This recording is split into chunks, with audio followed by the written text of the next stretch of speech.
ಬೀದರ್ನಲ್ಲಿ ನಡೆದ 40ನೇ ಪತ್ರಕರ್ತರ ಸಮ್ಮೇಳನ 2 ದಿನಗಳ ಕಾಲ ಅದ್ದೂರಿಯಾಗಿ ನಡೆದಿದ್ದು ಮಾಧ್ಯಮದ ಕ್ಷೇತ್ರದಲ್ಲಿ ವಿಶೇಷ ಸಾಧನೆಗೈದ ಪತ್ರಕರ್ತರಿಗೆ ಪ್ರಶಸ್ತಿ ಪ್ರದಾನ ಮಾಡಿ ಸನ್ಮಾನಿಸಲಾಯಿತು.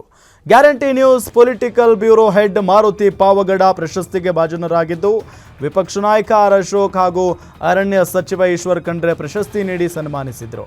ಮಾರುತಿ ಪಾವಗಡ ಅವರು ಜನಪರ ಹಾಗೂ ಮಾನವೀಯ ಸುದ್ದಿಗಳನ್ನು ಮಾಡುವ ಮೂಲಕ ಉತ್ತಮ ವರದಿಗಳನ್ನು ಬಿತ್ತರಿಸುತ್ತಿದ್ದೀರಿ. ಇದೇ ರೀತಿ ಮುಂದಿನ ದಿನಗಳಲ್ಲಿ ಉತ್ತಮ ವರದಿಗಳನ್ನು ಮಾಡುವ ಮೂಲಕ ಸಮಾಜದ ಅಂಕು ಡೊಂಕುಗಳನ್ನು ತಿದ್ದುವ ಕೆಲಸಗಳು ಮುಂದುವರಿಯಲಿ ಅಂತ ಶುಭ ಹಾರೈಸಿದರು.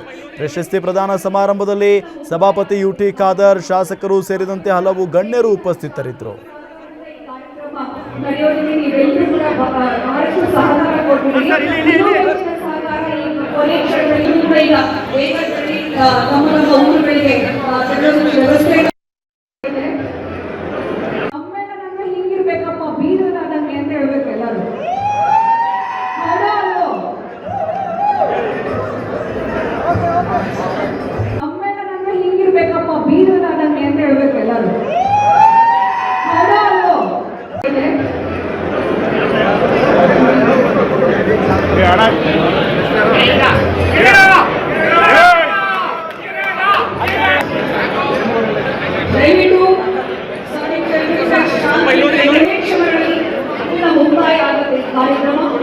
ಅತ್ಯಂತ ಹೆಚ್ಚಿನ ಶಾಂತಿ ಸಹಕಾರದಿಂದ ಈ ಕಾರ್ಯಕ್ರಮ ನಡೆಯೋದಕ್ಕೆ ನೀವೆಲ್ಲರೂ ಕೂಡ ಬಹಳಷ್ಟು ಸಹಕಾರ ಕೊಟ್ಟಿದ್ದೀರಿ.